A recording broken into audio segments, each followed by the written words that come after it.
Կենտրոն լրատվական ծրագրի հիմնական թողարկումն է եթերում։ Բարի երեկո։ Հայաստանի Հանրապետության տարածքում տեղական ժամանակով ժամը 8-ից մեկնարկած 5-րդ գումարման ազգային ժողովի ընտրությունների քվեարկությունը ավարտվեց։ Հիշեցնենք, որ այն անցկացվում էր 1982 ընտրատեղամասերում, որոնցից 468-ը Երևանում։ Անցկացվող խորհրդարանական ընտրություններում 131 падգամավորներից 90-ը ընտրվելու էր համամասնական, 41-ը մեծամասնական սկզբունքով։ Հայաստանի Հանրապետության ոստիկանության հրապարակած վերջնական արդյունքների համաձայն Հայաստանում կա 2,484,003 ընտրող։ Հայաստանի չափահաս քաղաքացիները կարող էին իրենց ընտրությունը կատարել մինչև երեկոյան ժամը 20-ը։ Կենտրոնական ընտրական հանձնաժողովը համապետական ընտրությունների քվեարկության անցկացման մասին սկսած ժամը 12-ից մինչև ժամը 21-ը 3-ժամյա հաճախականությամբ տվյալներ է հրապարակում այդ պահի դրությամբ քվեարկությանը մասնակցած ընտրողների թվի վերաբերյալ։ Խորհրդարանական ընտրություններին հետևում են միջազգային 11 տարբեր կազմակերպություններից և դեսպանությունների Հայաստանում հավատարմագրված 647 ներկայացուցիչներ, ինչպես նաև 31418 դիտորդներ տեղական կազմակերպություններից։ Հիշեցնենք, որ Կենտրոնական ընտրական հանձնաժողովը նախնական արդյունքները սկսելու է հայտարարել ընտրատեղամասերի փակումից 4 ժամ անց։ Մայիսի 6-ի ընտրության մասնակիցների ամբողջական տեղեկությունը դեռևս բացակայում է, սակայն օրվա ընթացքում Կենտրոնական ընտրական հանձնաժողովը պարբերաբար հրապարակած տվյալներից պարզ է դառնում, որ արձանագրվել է մասնակցության բավական բարձր ցուցանիշ։ Այժմ տեղամասերում սկսվել է ձայների հաշվման գործընթացը։ Այս պահին ուղիղ կապով միանում ենք Կենտրոնական ընտրական հանձնաժողով։ Մեզ հետ ուղիղ կապի մեջ է Տաթև Դանիելյանը։ Տաթև, ինչ կա այս պահի դրությամբ, ինչպիսին է աշխատանքային մթնոլորտը Կենտրոնական ընտրական հանձնաժողովում։ Կենտրոնական ընտրական հանձնաժողովում մենք շարունակում ենք հետևել իրադարձությունների զարգացմանը։ Քիչ առաջ Կենտրոնական ընտրական հանձնաժողովի նախագահ Տիգրան Մուկուչյանը ներկայացրեց, թե քանի ընտրող է մասնակցել ընտրություններին։ Այդ գործընթացին հետևում էր նաև Հայաստանում Գերմանիայի արտակարգ և լիազոր դեսպան Հանս Յոհան Շմիդտը։ Մենք հիմա զրուցում ենք նրա հետ։ Господин посол, скажите, пожалуйста, как вы оцениваете избирательную кампанию армянских политических сил? С большим интересом я следил за развитием предвыборной кампании. По-моему, предвыборная кампания прошла очень оживленно. Я в первый раз присутствую в выборах здесь, в Армении. То, что я слышал, предвыборная кампания сильно отличается от предыдущих. Значит, было возможно получить доступ к СМИ. И то, что мне кажется очень важно, что существуют такие возможности, как Facebook, интернет, ТВ. Значит, это представляет как можно огромный шаг вперед. И была также негосударственная организация, а именно одна негосударственная организация, которая попыталась организовать форум обмена политическими мнениями. Мне было жаль вначале, что это не провоцировало достаточно интереса. Но попытка, по-моему, организовать публичные дебаты, чтобы привлечь внимание населения к этому кампании, по-моему, это было очень видно, что действительно масс-медиа имели возможность объяснить позиции различных представителей партий. Посмотрим, как международные наблюдатели будут оценить результаты. Я был удивлен, что участие только, если я не ошибаюсь, примерно 61% участвовали, несмотря на тот факт, что политические партии, политики, они попытались убедить избирателей участвовать. Вчера, позавчера, один из ваших высокопоставленных чиновников, политиков, он сказал, чтобы танцевать танго, нужно два. Не только, представители партии, но также общество, которое интересуется предвыборной кампанией, выборными процессами. Но мне кажется, в этот раз это было очень интересно увидеть, что СМИ, они пытались дать политикам, представителям партийных структур возможность объяснить свойственные позиции. И следили ли вы сегодня за выборами? Как они прошли, по-вашему? Я немножко предшествовал здесь, в Ереване, я был в Эчмиadzине, я сопроводил двух из наших депутатов, которые приехали, чтобы также участвовать в процессе мониторинга. Они высказали, что прошло нормально по международным стандартам. Посмотрим. Я слышал также, что некоторые жаловались, например, о проблеме с чернильем. Посмотрим, как можно центральная комиссия, избирательная комиссия будет, как можно справиться с этими жалобами. Но то, что мне кажется очень важно, что существует сегодня, и что также это было возможно показать то, что произошло. И это, по-моему, очень важно. Спасибо, господин посол. Спасибо. Իմ զրուցակիցն էր Գերմանիայի արտակարգ եւ լիազոր դեսպան Հանս Յոհան Շմիդտը։ Մենք շարունակենք հետևել իրադարձությունների զարգացմանը այստեղից կենտրոնական ընտրական հանձնաժողովի գրասենյակից։ Գրիգոր Շնորհակալություն Տաթև, դեռ մենք առիթներ կունենանք ուղիղ միացումներով հանդես գալու կենտրոնական ընտրական հանձնաժողովում Սահմանված ժամին ժամը 20-ին փակվել են հանրապետության ընտրատեղամասերը։ Ժամը 19:30-ից սկսած մեր նկարահանող խմբերը շրջել են մայրաքաղաքի մի քանի ընտրական տեղամասերով, փորձելով պարզել ինչպես է ընթացել քվեարկությունը ամբողջ օրվա ընթացքում, ինչ միջադեպեր են գրանցվել։ Մասնավորապես Երևանի կենտրոն համայնքը ներառող թիվ 9 կոտորակ 19 ընտրական տեղամասում ընտրությունները ընթացել են բնականոն հունով։ Հանձնաժողովի քարտուղար Նարինե Սիմոնյանը մեր թղթակցին հայտնել է, որ ընտրությունների ավարտից մի քանի րոպե առաջ ունեցած տվյալներով այդ տեղամասում 1849 ընտրողներից քվեարկությանը մասնակցել է 1080 հոգի։ Ընտրությունները ընթացել են նորմալ, ոչ մի խախտում չի գրանցվել, ոչ մի ճնշում, ոչ մի կուտակումներ, ոչ մի արձանագրություն տեղի չի ունեցել, նորմալ են ընթացել ընտրությունները։ Ժամը 8-ից ընտրությունները սկսվել է շատ նորմալ, ժողովուրդը շատ բարի եկել են, ընտրել են, չենք էլ սպասում, որ նման մարդիկ լինեին, 1100 հոգի համարյա գալիս են, շատ հանգիստ, առանց աղմուկի, առանց որեցի բանը մի խոսքով շատ լավ անցել, շատ գոհ ենք։ Խախտումներ ոչ մի խախտում չի եղել, ոչ մի անշնորհքություն չի եղել, ամեն ինչ նորմալ անցել է։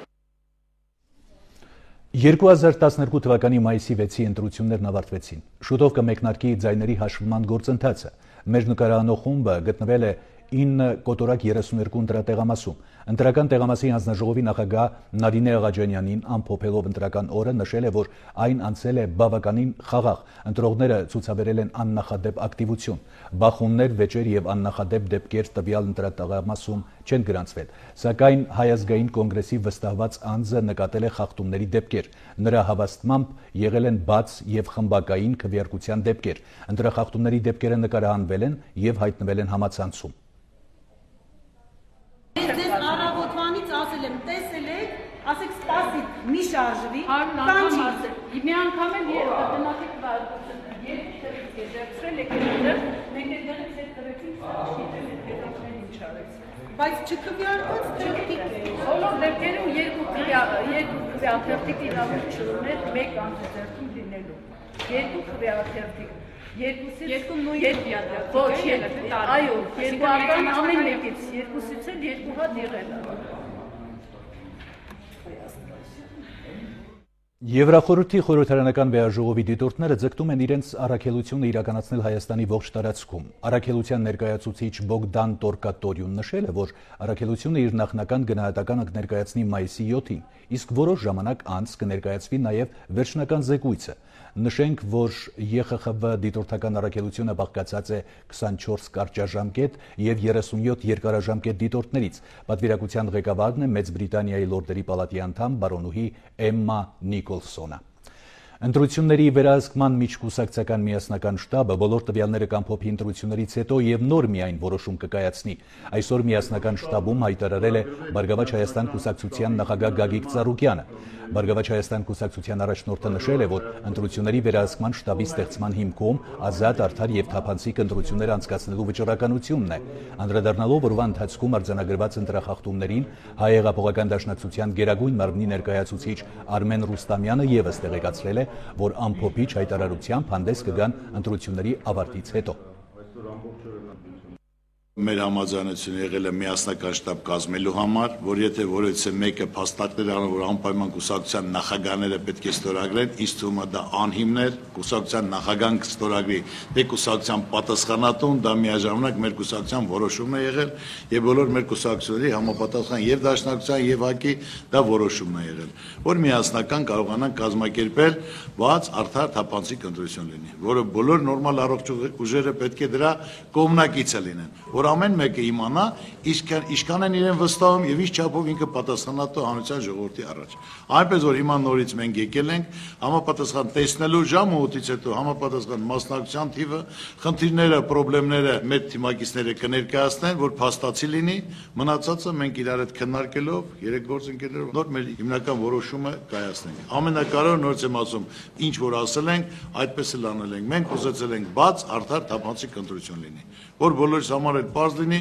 ում ինչքան են վստահում եւ ամենակարևորը ով ինչքանով է մասնակցությունը ժողովրդի ասենք թե իր քվեն տալիս տվյալ այս կամ այն կուսակցությանը։ Մինչեւ ընտրության ժամը 8-ը համապատասխան որ պետք է արդեն հաշվառումը լինի, մեր հիմնական հանձնաժողովի անդամները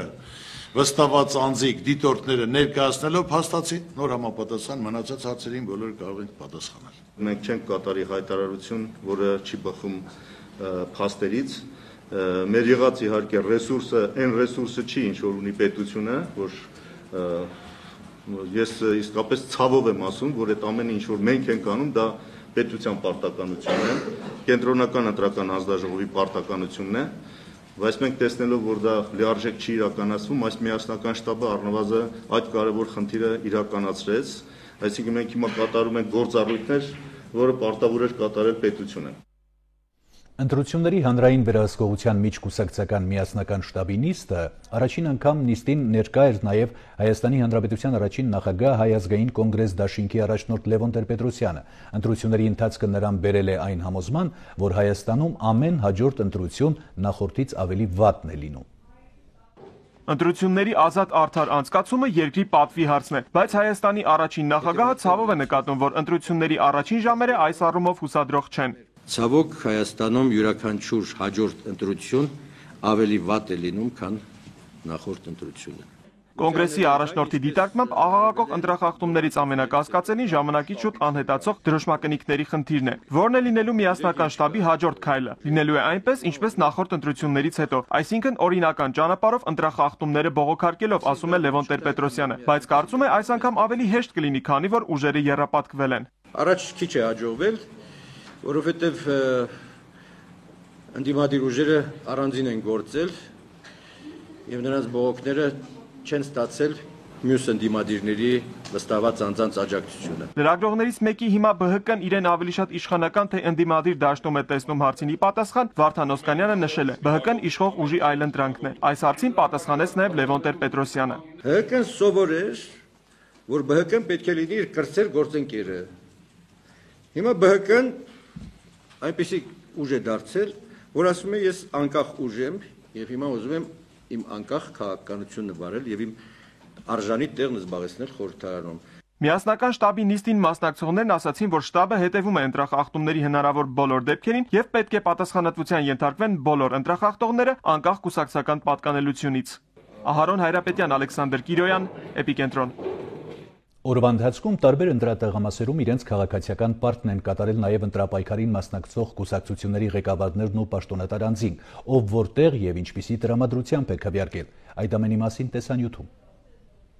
Կոտայքի մարզի Առինջ գյուղի մանկապարտեզում տեղակայված թիվ 28 կոտորակ 28 ընտրատեղամասում ընտանիքի անդամների հետ առավոտյան իր քաղաքացիական պարտն է կատարել Բարգավաճ Հայաստան կուսակցության առաջնորդ Գագիկ Ծառուկյանը։ Իմ ցանկությունն է, որ ասենք թե ոչ թե անձնական իմ համար, այլ մեր երկրի մեր ժողովրդի համար, որ լինի հզոր, զարգացող, բարեկեցիկ երկիր, որ մեր ժողովուրդը կարողանա լավ ապրի, որ հիասթափությունը, անհավատությունը վերանա մեր ժողովրդի մեջ։ Հայաստանի Հանրապետության գործող նախագահ, Հայաստանի Հանրապետական կուսակցության ղեկավար Սերժ Սարգսյանը թիվ 9 կոտորակ 11 ընտրատեղամասում կնոջ եւ դստեր հետ մասնակցել է ընտրությանը, նշել է, որ քվեարկել է Հայաստանի Հանրապետության առաջընթացի համար։ Ուզում եմ, որ եւ այսօր, եւ վաղը, եւ մյուս օրը ամեն ինչը հանդարտ, խաղաղ, ամեն ինչը ըստ մեր օրենքների ընթանա եւ կարծում եմ հենց առաջընթացի գրավականն էլ դրա մեջ է։ Հայաստանի երկրորդ նախագահ Ռոբերտ Քոչարյանը քվեարկությանը մասնակցել է կնոջ եւ թորնիկների հետ։ Մալաթիա Սեբաստիա վարչական շրջանի թիվ 7 կոտորակ 3 ընտրատեղամասում նա լրագրողներին հայտնել է, որ կատարել է ճիշտ ընտրություն։ Ակնոցներս հանեցի, մի հատ լավ նայեցի։ Ափսոս իրավունք չունեմ ասելու, թե չէ հաճույքով կասեի, թե ում համար են քվեարկել։ Այնքան շատ են, որ կոնկրետ անուններ կարող ենք եւ չթվարկել։ Այսպես ասենք, ծրագրերի համար են քվեարկել։ Թիվ 9 կոտորակ 11 ընտրատեղամասում ընտանիքի անդամների հետ է իր քաղաքացիական պարտքը կատարել նաև Հայաստանի Հանրապետության առաջին նախագահ Լևոն Տեր-Պետրոսյանը։ Ես սպասում եմ պայծառ ապագա Հայաստանի համար։ Քվեարկության եմ եկել բարձր տրամադրությամբ հզոր ու փոփոխվող Հայաստանի համար։ Թիվ 2 կոտորակ 10 ընտրատեղամասում քվեարկելուց հետո այսպես է արտահայտվել Ազգային ժողովի նախագահ Սամվել Նիկոյանը։ Մենք ունենանք բավականին ակտիվ եւ տարբեր քաղաքական տեսակետներ արտահայտող քաղաքական ուժերի խճանկար ունեցող խորհրդարան, որտեղ քննարկումները կլինեն բավականին ակտիվ եւ բանավեճային սկզբունքով։ Վարչապետ Տիգրան Սարգսյանը քվեարկել է Մայրաքաղաքի թիվ 10 կոտորակ 21 ընտրատեղամասում, ակնկալելով, որ ընտրելու իրավունք ունեցող բոլոր քաղաքացիները կկատարեն իրենց քաղաքացիական պարտքը։ Մենք ստեղծել ենք բոլոր պայմանները, որպեսզի ընտրությունները անցնեն օրինականության դաշտում, թույլ չտրվեն խախտումներ եւ համոզված եմ, որ մեր նոր անկախ պետության պատմության մեջ սա լինելու է ամենաթափանցիկ ընտրությունները։ Բարձր տրամադրությամբ է Մայրաքաղաքի Դավթաշեն վարչական շրջանում գտնվող թիվ 200 դպրոցում 5 կոտորակ 6 ընտրատեղամասում իր քաղաքացիական պարտքը կատարել ոստիկանապետ Վովա Գասպարյանը։ Ունեմ ակնկալիքներ, որ խաղ անցնելուց հետո մեր պետությունը նորից զարգանալու է շարունակական իր բնական ընթացքով։ Հանուն իր կուսակցության, հետևաբար հանուն իր երկրի ու հայրենիքի հաղթանակի է քվեարկել ՀՅԴ բյուրոյի անդամ Վահան Հովհաննիսյանը։ Որպեսզի մեր երկրում վերանա կոռուպցիան, որպեսզի մեր երկիրը ուժեղ լինի միջազգային ասպարեզում, որպեսզի մեր երկրում ստեղծվեն աշխատատեղեր, որպեսզի մեր երկիր վերադառնան երկիրը լքածները։ Երևանի թիվ 10 կոտորակ 27 ընտրատեղամասում իր ընտրությունը կատարելով օրինաց երկիր կուսակցության առաջնորդ Արթուր Բաղդասարյանը հույս է հայտնել, որ ընտրությունները մեծ փոփոխություն են մտցնելու հասարակության կյանքում։ Քվեարկեցի հանուն օրենքի երկրի կառուցման, Հայաստանում բարեփոխումների խորացման եւ ընդհանրապես հանուն մեր երկրի առաջընթացի ու զարգացման։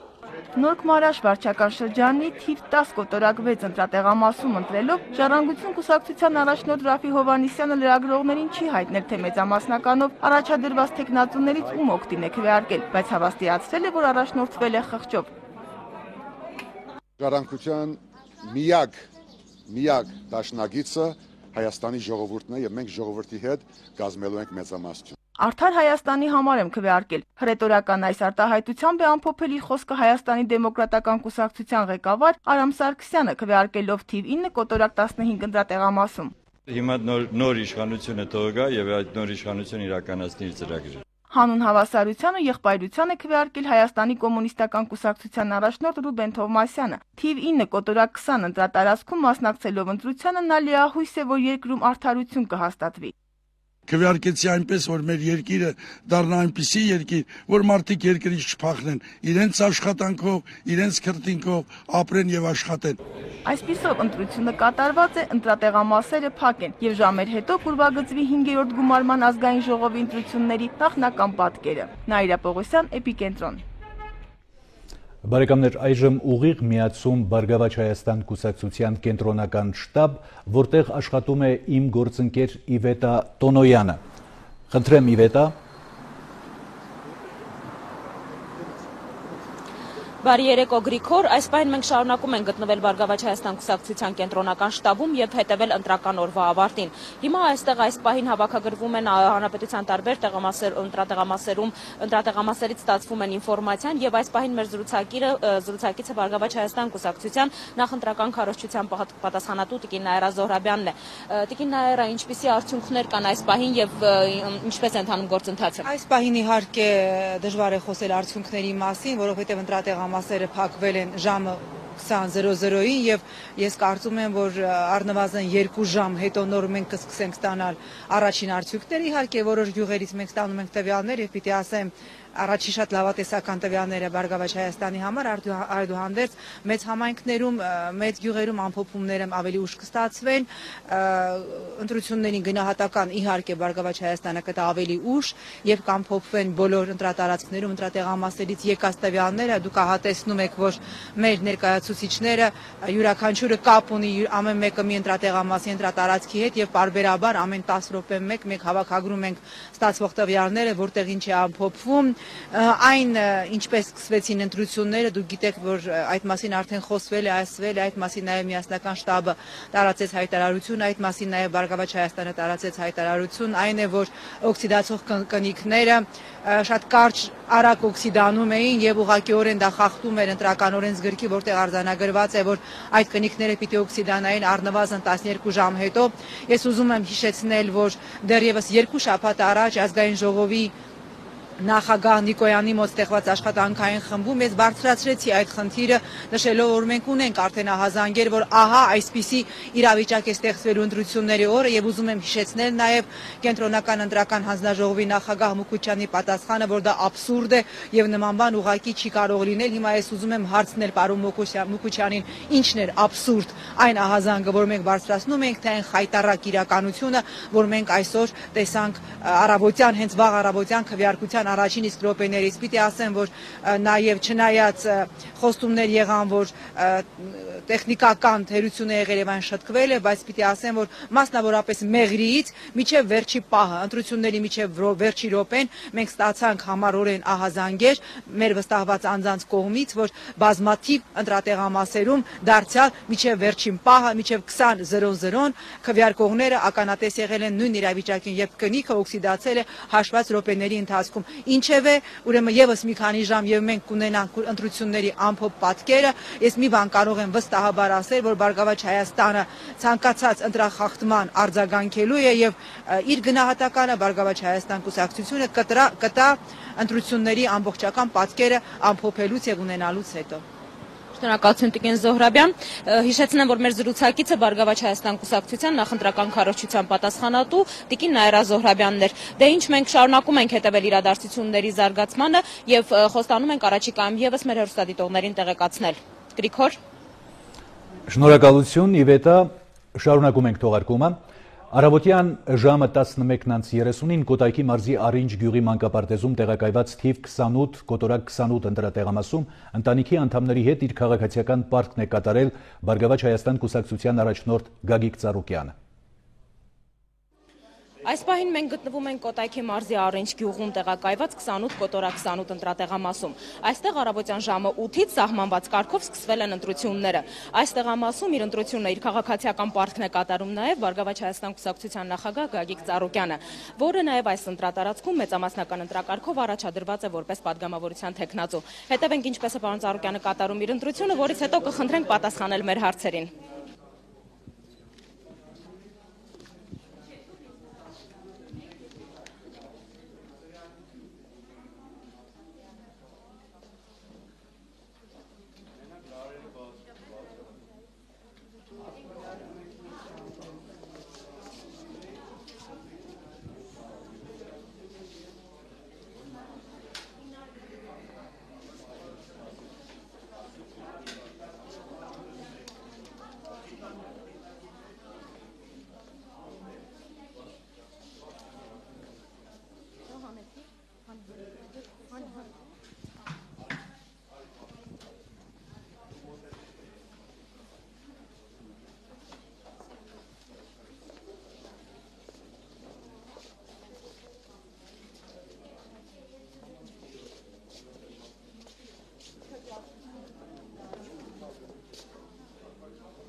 Բարդ պարոն Ծառուկյան։ Բարև ձեզ։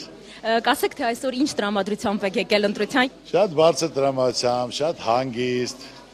Իսկ պարոն Ծառուկյան, կասեք, թե ինչպիսի Հայաստան ունենալու համար եք այսօր դուք քվեարկում։ Ուրեմն ես ընդհանրապես միշտ ասել եմ բոլոր քարոզարշավի սկզբից եւ քարոզարշավի վերջից, որ այնպես որ իմ ցանկությունն է, որ ասենք թե ոչ թե անձնական իմ համար, այլ մեր երկրի, մեր ժողովրդի համար, որ լինի հզոր, զարգացող, բարեկեցիկ երկիր, որ մեր ժողովուրդը կարողանա լավ ապրի, որ հիասթափությունը, անհավատությունը վերանա մեր ժողովրդի մեջ։ Շատ շնորհակալություն։ Հիշեցնենք, որ մենք այս պահին զրուցում էինք 28-րդ ընտրատարածքում մեծամասնական ընտրակարգով падգամավորության տեխնացու Գագիկ Ծառուկյանի հետ։ Հանրապետության հրապարակում մայիսի 4-ին դժբախտ պատահարից տուժածները, որոնք դեռ գտնվում են բուժ հաստատություններում, չեն մասնակցել խորհրդարանի ընտրություններին։ Ընտրական օրենսգրքի համաձայն քվեարկելու իրենց իրավունքից օգտվել են միայն բուժ հաստատությունների այն քաղաքացիները, որոնց անունները մինչև մայիսի 1-ը ներկայացված են եղել կենտրոնական ընտրական հանձնաժողով։ Դեպքերի նման անակնկալ զարգացումից դեռ ուշքի չեկած երիտասարդները հիվանդասենյակներում անհամբեր սպասում են ոչ միայն հարազատների այցելությանը։ Խոստացված շրջիկ քվեատուփերն ուշանում են։ Այդ տարածքում, որտեղ մենք ենք գտնվում, ասեցին, որ անձնագիրը տարեք, պետքա բերեն այդ տուփերը, հիվանդանոցում կընտրեն։ Բայց միջև այսօր բարձր որ չեն բերել։ Տուժածի հայրը երեխային այցելության է եկել անձնագրով զինված։ Չնայած դժբախտ պատահարին երիտասարդները չեն ուզում զրկվել ընտրություն կատարելու իրենց իրավունքից։ Կարելի է, չէ՞, փոքրիկ հարցազրույցեք, եթե դեմ չեք։ Ցանկություն ունեք ընտրություն կատարելու։ Դե, եթե բերեն կընտրեմ։ Որոշել եք ում պետք է ընտրեք։ Ոչ։ Ես շատ կցանկանամ ընտրություն կատարել, բայց դեռ լետ չեն եկել, բայց ինձ խոստացել են, որ պետք է գան։ Ով է խոստացել։ Բարև վարչապետը։ Չնայած վարչապետի խոստմանը մայիսի 4-ին Հանրապետության հրապարակի դժբախտ պատահարից տուժածներն իրավունք չունեն քվեարկելու հիվանդների համար բուժ հաստատություններ բերվող շրջիկ քվեատուփերում։ Սա ընտրական օրենսգրքի պահանջն է։ Ընտրություն կատարելու իրավունք ունեն միայն բուժ հաստատություններում գտնվող այն հիվանդները, որոնց անունները մայիսի 1-ին ուղարկվել են կենտրոնական ընտրական հանձնաժողով։ Երիտասարդներին ընտրական օրենսգրքի այս դրույթի մասին ոչինչ չեն ասել։ Իսկ եթե տուժածները չմասնակցեն ընտրություններին, ձեր իրավունքները ոտնահարված չեք համարի, եթե Իհարկե ոչ։ Ես առաջնակարգ վիճակում չեմ քվեարկելու համար։ Ձեր ընտրության վրա ազդել է միջադեպը։ Այդ լա գախնիկ։ Կողմնորոշվել եք արդեն ում պետք է ընտրեք։ Բնականաբար, ես կողմնորոշված գնացել եմ այնտեղ, կողմնորոշված եկել ստեղ։ Իրենց կողմնորոշված ընտրությունը ցավոք մայիսի 4-ին բուժ հաստատություններ տեղափոխված երիտասարդները չկարողացան թղթին հանձնել։ Կարող էին, եթե հնարավոր լիներ, նրանց տեղափոխել այն ընտրատեղամասեր, որտեղ պիտի կատարեին ընտրություն նախքան մայիսի 4-ի դժբախտ պատահարը։ Ճառագայթային բժշկության եւ այրվածքաբանական կենտրոնի վերակենդանացման բաժանմունքի 8 եւ այրվածքայինի 19 տուժածներն իրենց ընտրության իրավունքից զրկվել է մայիսի 4-ի բարոյահոգեբանական ապրումների համեմատ, սակայն ոչինչ են համարում։ Լուսինե Մուրադյան, Արտյոմ Արաքելյան, Էպիկենտրոն։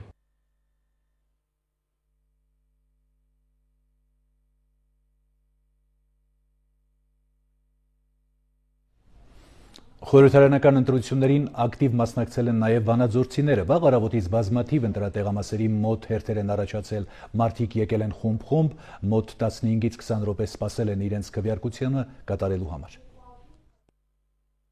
Վանաձորի ընտրական տեղամասերում վաղ առավոտից նկատվում է ակտիվություն։ Որոշ ընտրատեղամասերի մոտ նաև հերթեր են առաջանում։ Տեղամասերի նախագահների խոսքով մինչ այս պահը ոչ մի արտակարգ դեպք չի գրանցվել։ Մինչև տվյալ պահը ոչ մի միջադեպ ընդհանրապես չի տեղի ունեցել։ Մինչ այժմ չեն եղել ոչ թյուրիմացություն եւ ոչ էլ խախտման դեպքեր չեն արձանագրվել։ Կուտակումներ կան, ուզում եմ զգացման խումբ-խումբ են գալիս։ Նշենք, որ ինչպես եւ այլ համայնքներում Վանաձորում նույնպես ընտրողներն անհանգստացած են թանաքանյութի անհետացման պատճառով։ Առաջին ընտրողներից մեկը ես եմ,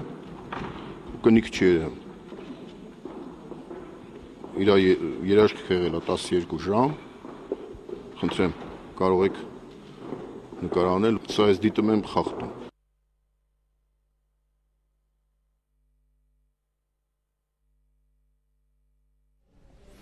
Բարեկամներ, առայժմ այսքանը, բայց Էպիկենտրոն լրատվական ծառայությունը շարունակում է իր աշխատանքը եւ օրվա ընթացքում իր թողարկումների միջոցով ձեզ կտեղեկացնի ազգային ժողովի ընտրությունների արդյունքների մասին։ Ցտեսություն։